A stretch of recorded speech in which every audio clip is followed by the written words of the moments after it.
Hello there, and welcome to another Drive Time with Robin and African Payment Solutions. Today we're going to talk about how we expect traditional and digital online payments play out across Africa over the next few years. We've been doing some research on it, and we think you might be interested in this area if you're one of our multinational e-commerce companies that's wondering about how to configure their payments across Africa. So to start with, mobile monies and card are dominant and relatively simple, well developed and easy to link to. They are dominant in certain territories. For instance, M-Pesa is the main payment method in Kenya. MTN Mobile Money is dominant in Ghana, and then card is dominant in South Africa and Nigeria. So we've got two APIs at African Payment Solutions, one API for card and one API for mobile money collections at the checkout. Then to talk about repatriation of funds, it can be tricky. It's doable from Nigeria and South Africa. Relatively, there are some constraints, but we've managed to overcome them up until now. And then relatively easy from Kenya. The cost of acquiring your discount rate is a little bit higher for card across Africa than it is the rest of the world. And then to talk about digital currency and crypto, it's very popular in terms of the holdings per capita and Google searches. Like Nigeria and South Africa are amongst the highest searches for Bitcoin in the world, and the average holding per consumer is higher than the world average.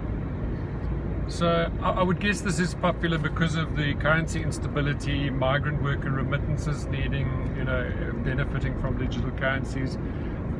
There's kind of onerous legislation around money, so maybe to move it out of the usual fiat channels. And then the complexity of cross-border payments, probably all of those factors contribute to this higher search and the higher holdings. Digital currency use and adoption, I think, is going to become a lot faster across Africa.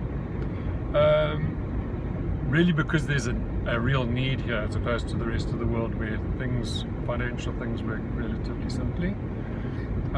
Crypto is not well used for consumer payments yet.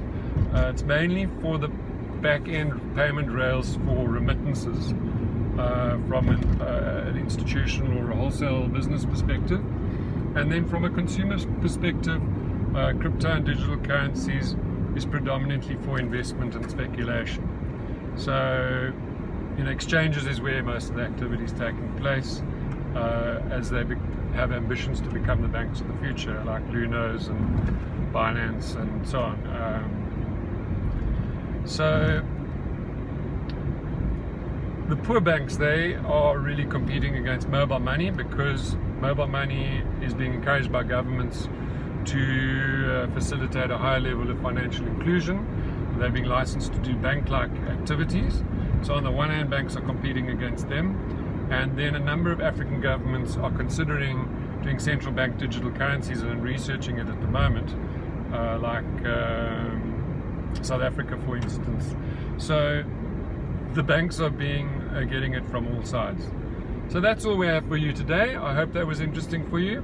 Have a fantastic day.